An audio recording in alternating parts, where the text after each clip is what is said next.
నమస్తే, welcome to SS9 news. ముందుగా headlines. ముఖ్యమంత్రి చంద్రబాబు నాయుడు అధ్యక్షతన ఏపీ కేబినెట్ భేటీలో కీలక అంశాలపై చర్చ. వైసీపీకి విశాఖపట్నం కార్పొరేటర్ల షాక్. షేక్ హసీనాను అరెస్టు చేసి అప్పగించండి, భారత్ను కోరిన Bangladesh supreme court bar association. Wayanad బాధితులకి ప్రభాస్ 2 కోట్ల విరాళం. ముఖ్యమంత్రి చంద్రబాబు నాయుడు అధ్యక్షతన ఆంధ్రప్రదేశ్ మంత్రివర్గ సమావేశం ప్రారంభమైంది. కేబినెట్ భేటీలో పలు కీలక అంశాలపై చర్చ జరిగింది. 3 పిల్లలున్న వ్యక్తులు స్థానిక సంస్థలు, సహకార సంఘాల ఎన్నికల్లో పోటీ చేయకూడదన్న అర్హత నిబంధనల్ని రద్దు చేయాలని ప్రతిపాదన చేసినట్లు తెలుస్తోంది. సంభావ్య సంస్కరణ, రాజకీయ ప్రాతినిధ్యంలో చేరికతను ప్రోత్సహించడం మరియు విస్తృత జనాభా నుంచి భాగస్వామ్యాన్ని ప్రోత్సహించడం లక్ష్యంగా పెట్టుకుందని తెలిపారు. అదనంగా 217 జీవో రద్దు యొక్క వివాదాస్పద సమస్యను పరిష్కరించడానికి మంత్రివర్గం సిద్ధంగా ఉందని అన్నారు. మావోయిస్టు కార్యకలాపాలపై నిషేధాన్ని పొడిగించే అంశాన్ని కూడా మంత్రివర్గం పరిశీలిస్తుందని భావిస్తున్నారు. గ్రేటర్ విశాఖ మున్సిపల్ కార్పొరేషన్ కి చెందిన పలువురు వైసీపీ కార్పొరేటర్లు ఆ పార్టీకి షాక్ ఇచ్చి జనసేన పార్టీలో చేరారు. మంగళగిరి పార్టీ కేంద్ర కార్యాలయంలో మంగళవారం నాడు పార్టీ అధినేత డిప్యూటీ సీఎం పవన్ కళ్యాణ్ వారికి పార్టీ కండువా కప్పి సాదరంగా ఆహ్వానించారు. జీవీఎంసీ 42, 43, 47, 59, 77 వార్డు కార్పొరేటర్లతో పాటు పలువురు మాజీ కార్పొరేటర్లు, కనక మహాలక్ష్మి ఆలయ మాజీ చైర్మన్ కర్రిపోతుల ప్రసాద్, లోక్సత్తా జోనల్ మాజీ నాయకుడు మంచిపల్లి సత్యనారాయణ తదితరులు విశాఖ దక్షిణ ఎమ్మెల్యే వంశీకృష్ణ శ్రీనివాస్ యాదవ్ ఆధ్వర్యంలో జనసేన పార్టీలో చేరారు. ఈ సందర్భంగా పవన్ కళ్యాణ్ మాట్లాడుతూ ఎన్నికల తర్వాత మొట్టమొదటి రాజకీయ పరమైన చేరికలు ఇవి అని తెలిపారు. తనకెంతో ఇష్టమైన విశాఖ నుంచి చేరికలు మొదలు కావడం ఆనందంగా ఉందని అన్నారు. రాష్ట్ర అభివృద్ధి, ప్రజల సంక్షేమమే కూటమి ప్రభుత్వ లక్ష్యమని అన్నారు. రానున్న కార్పొరేషన్ ఎన్నికల్లో కూటమి తరపున బలంగా విజయం సాధించే విధంగా అంతా కృషి చేయాలని పిలుపునిచ్చారు. అందులో చాలామంది నాకు తెలిసిన వాళ్ళు, ఉదాహరణకి పేడిశెట్టి ఉషశ్రీ గారికి, అలాగే నా స్నేహితుడు ఆనంద్ సాయి గారి కజిన్కి, చాలామంది నాకు వ్యక్తిగతంగా కొంతమంది తెలుసు, పార్టీ పరంగా కొంతమంది తెలుసు, గతంలో జనసేనలో కూడా చేశారు. మరి మనస్ఫూర్తిగా మిమ్మల్ని జనసేనలోకి ఆహ్వానిస్తూ ఉన్నాను. గత 10 yearsగా ఫస్ట్ టైం డిప్యూటీ సీఎం ప్రమాణ స్వీకారం చేసి ప్రభుత్వ బాధ్యతలు తీసుకున్నాక ఇదే ఫస్ట్ జాయినింగ్ అనుకుంటా, పొలిటికల్ జాయినింగ్. సరే, నాకు ఇష్టమైన వైజాగ్తో మొదలైంది.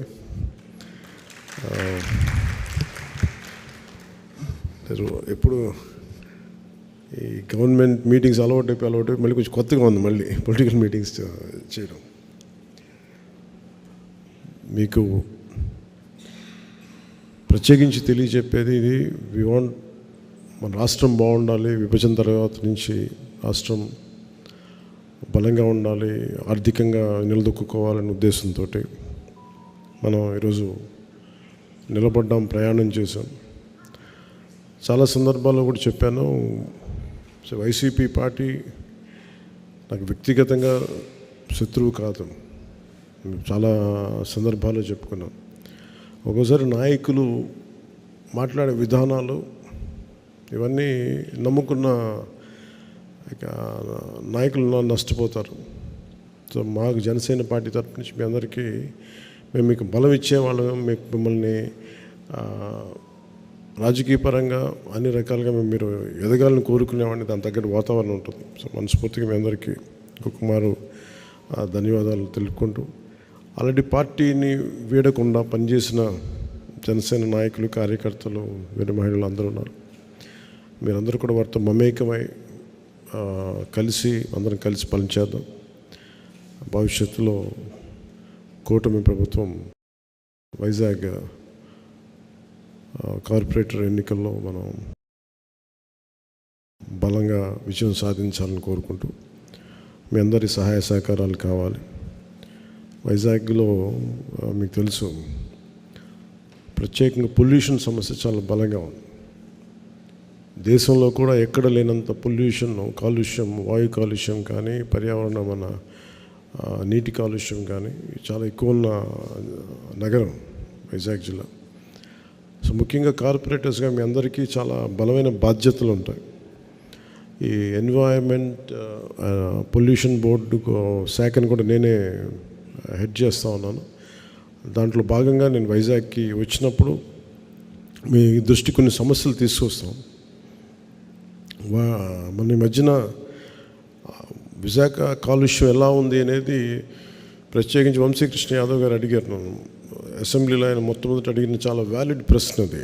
సో దానికి చాలా వివరంగా చెప్పాను. ఇంకా దాని నుంచి తీసుకునే సూచనలు తీసుకొని వైజాగ్లో ఈ మన ఎన్నికలు అయిపోయిన వెంటనే ఒకసారి ఎన్వైర్న్మెంటల్ ఆడిట్ చేయాలి. కాలుష్యం ఏ స్థాయిలో కాలుష్యం ఉంది, భవిష్యత్తులో తీసుకోవాల్సిన చర్యలు ఏంటి, వీటన్నిటి మీద ముందుంటాం. అలాగే ఇది నగరానికి సంబంధించి ఎప్పటికప్పుడు కొత్త నిర్మాణాలు కానీ ఇన్ఫ్రాస్ట్రక్చర్ డెవలప్మెంట్ కానీ ముఖ్యంగా ఈ రియల్ ఎస్టేట్ ఇష్యూస్ చాలా ఉన్నాయి. సో వాటన్నిటి మీద మనందరం కలిసికట్టుగా పోరాటం చేసి ప్రజలకు న్యాయం చేద్దామని తెలియజేసుకుంటూ బంగ్లాదేశ్ ప్రధానమంత్రి పదవికి రాజీనామా చేసి ప్రస్తుతం భారత్లో తలదాచుకుంటున్న షేక్ హసీనాను అప్పగించాలంటూ డిమాండ్లు మొదలయ్యాయి. షేక్ హసీనాను అరెస్టు చేసి ఆమెను తమ దేశానికి అప్పగించాలంటూ బంగ్లాదేశ్ సుప్రీంకోర్టు బార్ అసోసియేషన్ అధ్యక్షులు ఏఎం మహబూబ్ ఉద్దీన్ ఖోఖాన్ భారత్ను కోరారు. ఈ మేరకు ఆయన మీడియాతో మంగళవారం మాట్లాడారు. షేక్ హసీనాతో పాటు ఆమె సోదరి షేక్ రెహానాలను అరెస్టు చేయాలని అన్నారు. బంగ్లాదేశ్లో మరణాలకు షేక్ హసీనా బాధ్యత వహించాలని పేర్కొన్నారు. కాగా భారత్లో సానుకూల సంబంధాలు కొనసాగించడం తమకు ముఖ్యమని ఆయన స్పష్టం చేశారు. এরা যেন ব্যাংকার্স অ্যাসোসিয়েশনের সভাপতি একজন কি নাম জানি নজরুল ইসলাম সহ এরা যেন কোন ব্যাংক থেকে টাকা উত্তোলন না করতে পারে সেজন্য বাংলাদেশ ব্যাংকে এক্ষুনি ব্যবস্থা নেওয়ার জন্য দাবি জানাচ্ছি। ওদের অ্যাকাউন্ট ফ্রিজ করার জন্য দাবি জানাচ্ছি। প্রিয় ভাই বোনেরা, আজকে এই মুহূর্তে আমাদের আন্দোলনকামী অনেক ছাত্র, অনেক যুবক, সাধারণ মানুষ, রাজনৈতিক নেতা জেলে আছে। তাদেরকে জামিনের কথা বলেছে রাষ্ট্রপতি। কিন্তু শুধু জামিন না, ফৌজদারি কার্যবিধির 494 ধারা অনুযায়ী সরকারের নির্বাহী আদেশে সকল রাজনৈতিক মামলা, সকল এই ধরনের মামলা প্রত্যাহার করতে হবে এবং তাদের মুক্তি দিতে হবে। শুধু জামিনে দিলে হবে না, আবার তো হাজারে দিতে হবে, মামলা চলবে। সুতরাং নির্বাহী আদেশে সরকারের ক্ষমতা আছে সেকশন 494 এই নির্বাহী আদেশে ওদের সকল মামলা প্রত্যাহার করতে হবে, মুক্তি দিতে হবে এবং এখনই মুক্তি দিতে হবে। আজকালকার মধ্যে ভুয়া মামলা করেছে, গায়ে মামলা করেছে এবং এই আন্দোলন সংগ্রাম লক্ষ লক্ষ লোকের বিরুদ্ধে মিথ্যা মামলা করেছে, ছাত্রীর মিথ্যা মামলা করেছে। অনেকেই জেলে আছে, তাদের ইমিডিয়েটলি মুক্তির ব্যবস্থা গ্রহণ করবেন আশা করি। আর গত 16 বছরে এই সুপ্রিম কোর্ট সহ অনেক জায়গাতেই অনেক বিচারপতি তাদের শপথ অনুযায়ী বিচার করেন নাই, তারা রাজনীতি করেছেন। এখানের মধ্যে তারা রিমান্ড দিয়েছেন, গ্রেপ্তার করেছেন, সাজা দিয়েছেন। সে অতি উৎসাহী সুপ্রিম কোর্টের বিচার, তারা শপথ ভঙ্গ করেছেন। অনেকে দুর্নীতি করেছেন। যেমন একটা এক্সাম্পল দিই, মোহাম্মদ হোসেন চৌধুরীর মায়ের সম্পদ কিন্তু গোপন ছিল, অনেক কিছু গোপন পাওয়া গেছে, তাকে খালাস দিয়ে দিছে। পাশাপাশি কিন্তু ইকবাল হোসেন টুকু, একই কোর্ট, ইকবাল হোসেন টুকু আমল নামকে সাজা দিয়েছে কিন্তু, রাইট? এরকম তাদের জন্য একরকম বিচার ছিল আর অন্য মানুষের জন্য একটা বিচার ছিল। যারা এইসব বিচার এভাবে রাজনৈতিকভাবে বিচার করেছে এবং রাজনীতি মাথায় নিয়ে বিচার করেছে, শপথভঙ্গ করেছে, আমরা দাবি জানাচ্ছি। దివంగత నేత వైఎస్ వివేక కుమార్తె సునీత ఇవాళ ఆంధ్రప్రదేశ్ హోంమంత్రి అనితను అమరావతిలో కలిశారు. వివేక హత్య కేసులో జరిగిన అన్యాయంపై అనితకు వివరించారు. వివేక హత్య తదనంతరం పరిణామాలను హోంమంత్రి దృష్టికి తీసుకువెళ్లారు. గత ప్రభుత్వ హయాంలో స్థానిక పోలీసులు హంతకులకి అండగా నిలిచారని, వారిపై చర్యలు తీసుకోవాలని కోరారు. కేసు విచారణ జరుపుతున్న సిపిఐ అధికారులపై తప్పుడు కేసు పెట్టడంతో పాటు సాక్షుల్ని బెదిరించి పోలీసులు కేసులు నీరు కార్చే విధంగా వ్యవహరించారని సునీత చెప్పారు. ప్రస్తుతం సిపిఐ విచారణలో ఉన్న కేసుకి సంబంధించి సంపూర్ణ సహకారం ఉంటుందని ఈ సందర్భంగా సునీతకు అనిత తెలిపారు. దోషులకి శిక్ష పడేలా చూసేందుకు ప్రభుత్వం చిత్తశుద్ధితో పనిచేస్తుందని అన్నారు. తప్పు చేసిన పోలీసులను కూడా వదిలిపెట్టబోమని చెప్పారు. ఖచ్చితంగా దోషులకి శిక్ష పడేలాగా చర్యలు తీసుకుంటామని హామీ ఇచ్చారు. గుంటూరులో పెద్ద మొత్తంలో గంజాయి సరఫరా చేస్తున్న 4 వ్యక్తుల్ని జిల్లా పోలీసులు అరెస్టు చేశారు. వారి వద్ద నుంచి 20 కేజీల గంజాయిని పోలీసులు స్వాధీనం చేసుకున్నారు. జిల్లా ఎస్పీ సతీష్ కుమార్ గంజాయి సరఫరా వివరాలను తెలిపారు. చేబ్రోలుకి చెందిన కట్టా శ్రీను విశాఖ జిల్లా నుంచి పెద్ద మొత్తంలో గంజాయిని తెచ్చి విక్రయిస్తున్నాడని ఎస్పీ వెల్లడించారు. సమాచారం తెలుసుకున్న ఎస్పీ కట్టా శ్రీను ఇంట్లో గంజాయిని స్వాధీనం చేసుకున్నారు. ఈ కేసులో మొత్తం 4 అరెస్టు చేశారు. మత్తు పదార్థాలకు యువత దూరంగా ఉండాలని జిల్లా ఎస్పీ సూచించారు. గంజాయి తదితర మత్తు పదార్థాల వలన కలిగే నష్టాల గురించి అవగాహన కల్పిస్తూ దానికి సంబంధించిన పోస్టర్లను ఎస్పీ ఆవిష్కరించారు. వారంగల్లో ఉన్నారు 3 టీము. సో ఒక టీము మహారాష్ట్ర కూడా వెళ్ళడం జరిగింది. మనకి ఐడెంటిఫై అయ్యారు. వాళ్ళ ఎంటైర్ ట్రావెల్ని ఫాలో అప్ చేసాము. మనకి కాశీపేట్ వారంగల్ దగ్గర వెళ్ళి ఆ క్లూ అక్కడతో పాటు ఆగింది. యాక్చువల్లీ దాని తర్వాత క్లూ లేదు. కాకపోయినా 3 అంటే 8-9 మెంబర్స్ టీము 3 మెంబర్స్ మహారాష్ట్రలో ఒక టీము, అక్కడ 2 టీము కంటిన్యూస్గా పర్సూట్ చేస్తున్నారు. ఇప్పుడు 14 days అయింది వాళ్ళు వెళ్ళి. ఎఫర్ట్స్ పెడుతున్నాము. ఏదో కొంచెం లక్ ఉండాలని చెప్పేసి ఆశిస్తున్నాము. ఎందుకంటే ఆ వ్యక్తి ఏమీ అంటే వాళ్ళు వేరేమీ క్లూ లేదు. వాళ్ళంతే ఒక 3,000 తీసుకొని వెళ్ళిపోయి ఏదో ఒక షాప్లో అంటే ఫర్దర్గా చెప్పామంటే కేసు అది పట్టలేము. కానీ మేము దానిపైన కంటిన్యూస్ ఎఫర్ట్స్ ఇప్పటి నుంచి ఒక్కరోజు కూడా దాని గేప్ వదిలేయట్లేదు. కానీ ఒక చిన్న లక్ ఉందంటే ఆ కేసు డిటెక్ట్ అయిపోతాయి. కష్టపడుతున్నాము. కాకపోతే మన సిఐ పెరంగిపురం, తర్వాత ఎస్ఐ పొన్నూరు రూరల్, తర్వాత అశోక్ అని చెప్పేసి 3 టీం బయటకే ఉన్నారు. చూస్తాం. మంచి న్యూస్ వచ్చిన వెంటనే చెప్తాను. బాగా చెప్పారు. అదే ఇప్పుడు చేస్తున్నాం. నేను వచ్చినప్పుడు ఆ కేసు ఆల్రెడీ జరిగింది. యాక్చువల్లీ నేను ఛార్జ్ తీసుకుని 2 days ముందే ఆ కేసు జరిగింది. ఒకవేళ నేను ఉన్నప్పుడు కూడా జరగundొచ్చు తెలిసి దాంట్లో ఏమీ లేదు. కానీ అదొక కేసు లెర్నింగ్ లెసన్ యాక్చువల్లీ. అంటే ఆ వ్యక్తికి 2012లో కూడా కేసు ఉంది. 2012లో ఒక పాక్సో కేసు ఉంది. ఆ వ్యక్తికి 2014లో అక్విటల్ కూడా జరిగింది యాక్చువల్లీ ఆ పర్టికులర్ కేసులో. సో ఇప్పుడు ఇలాంటి కేసెస్లో ఇన్వాల్వ్ అయిన ప్రతి ఒక్కరిపైన సస్పెక్ట్ షీట్ ఓపెన్ చేస్తూ అందరిపైన వాచ్ అనేది ఆల్రెడీ స్టార్ట్ చేశాము. యాక్చువల్లీ ఆ ప్రాసెస్ మేము కంటిన్యూ చేస్తాం. ఎఫర్ట్స్ పెడతాము. మీ తరపు నుంచి ఏదైనా ఇన్పుట్ ఏదైనా ఉందన్నా మనకి ఇన్ఫర్మేషన్. ఘంటసాల మండలం తాడేపల్లి గ్రామంలో ఉన్న శ్రీ సువర్చల సమేత ప్రసన్న ఆంజనేయ స్వామి వారి దేవాలయంలో టీడీపీ సీనియర్ నాయకులు పరుచూరి సుభాష్ చంద్రబోస్ గారి ఆధ్వర్యంలో వారి కుటుంబ సభ్యులు స్వామివారికి 1,00,000 తమలపాకుల పూజా మహోత్సవాన్ని అత్యంత వైభవపేతంగా వేద పండితులచే ఘనంగా నిర్వహించారు. మండలి బుద్ధప్రసాద్ ఆయన తనయుడు మండలి వెంకట్రామ్ విచ్చేగా వారికి మంగళ వాయిద్యాలతో వేద పండితులచే పూర్ణకుంభం స్వాగతం పలికారు. అనంతరం స్వామివారిని ఎమ్మెల్యే దర్శించుకుని ప్రత్యేక పూజలు జరిపించుకున్నారు. వారికి వేద పండితులు వేద ఆశీర్వచనం అందించి ఘనంగా సత్కరించారు. రాష్ట్ర ప్రభుత్వం ఏర్పడి నెలలు గడవక ముందే టీడీపీ నేతలు రాష్ట్ర వ్యాప్తంగా విధ్వంసాలకి, హత్య రాజకీయాలకి పాల్పడటంతో రాష్ట్ర ప్రజలు భయాందోళనకి గురవుతున్నారని తూర్పు నియోజకవర్గం వైఎస్ఆర్సీపీ సమన్వయకర్త నూరి ఫాతిమా మండిపడ్డారు.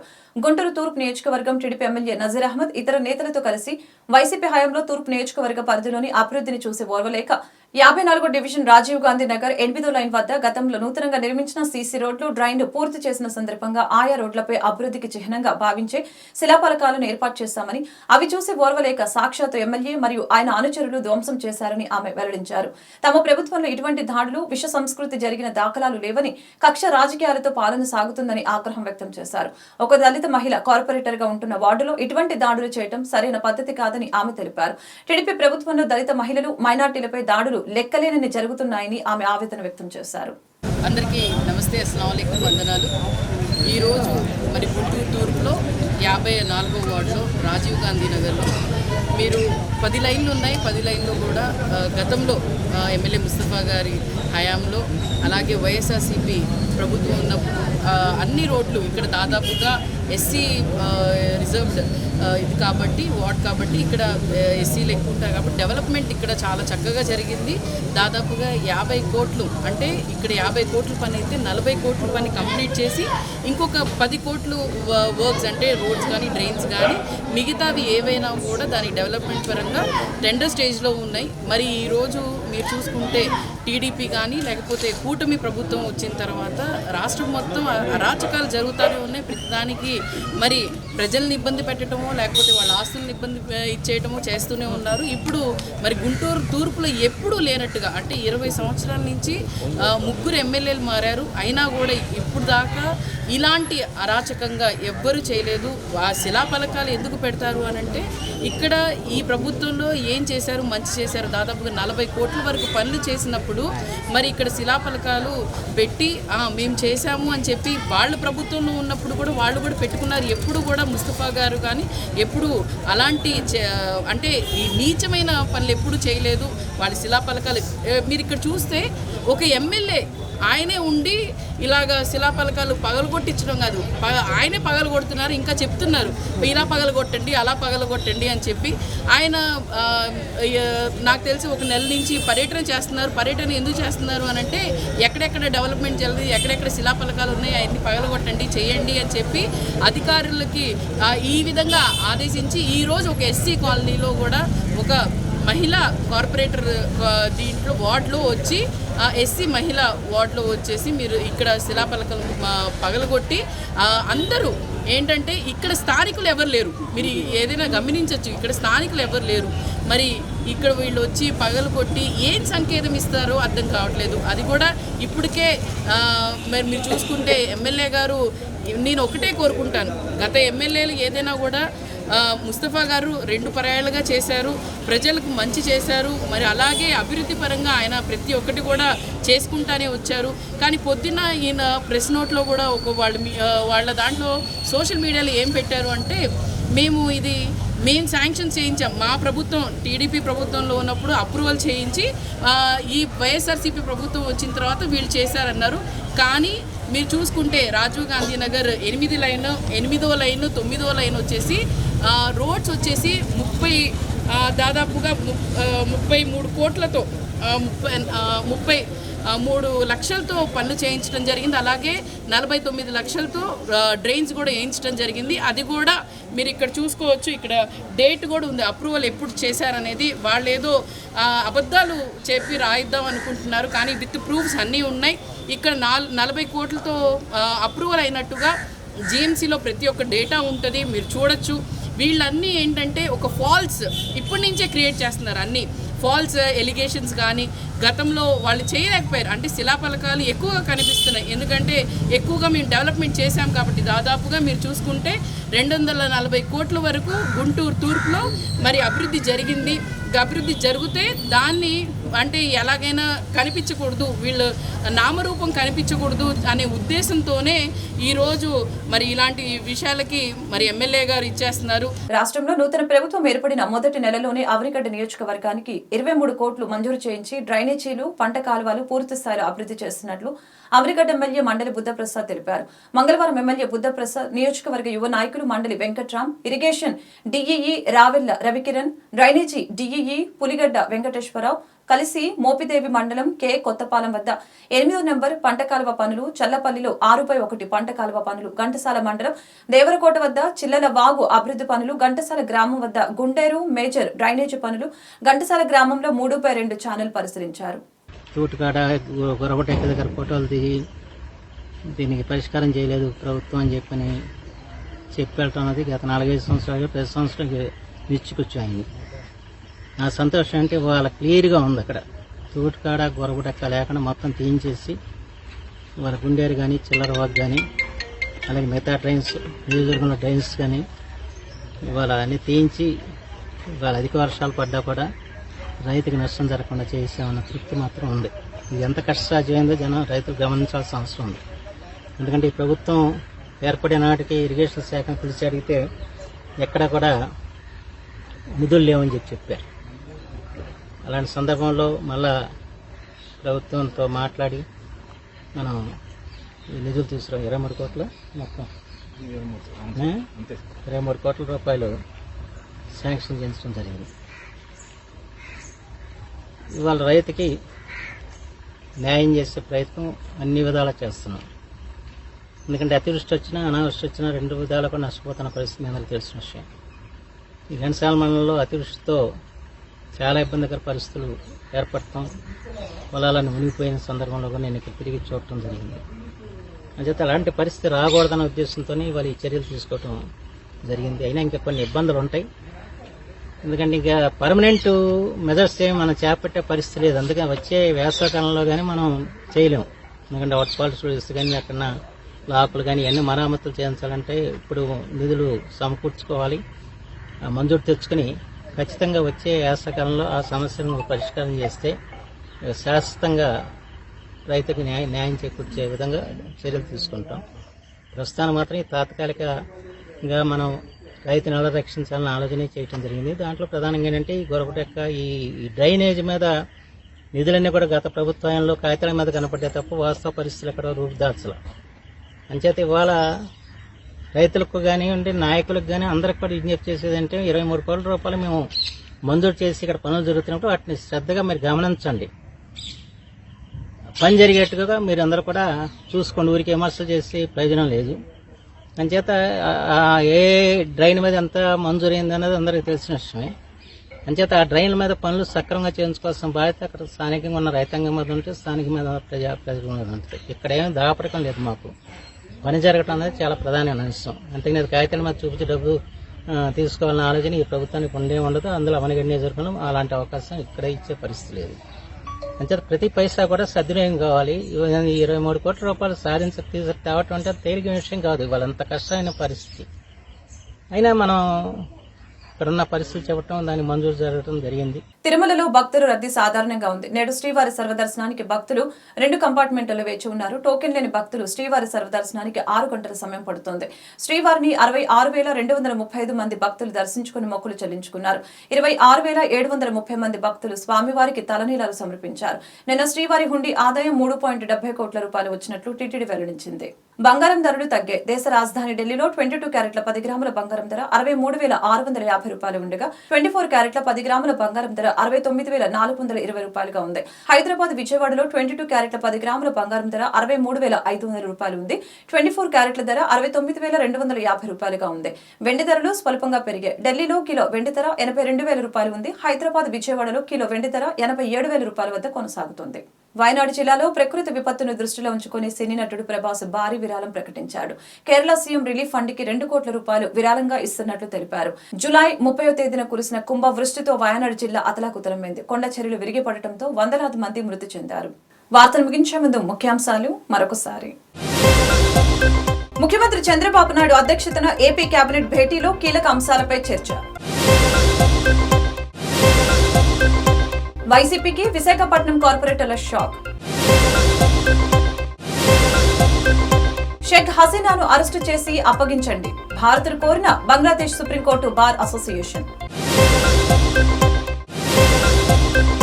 వయనాడు బాధితులకి ప్రభాస్ 2 కోట్ల విరాళం. ఈ వార్తలు ఇంతటితో సమాప్తం. మరొక బులెటిన్లో మళ్ళీ కలుద్దాం. నమస్కారం.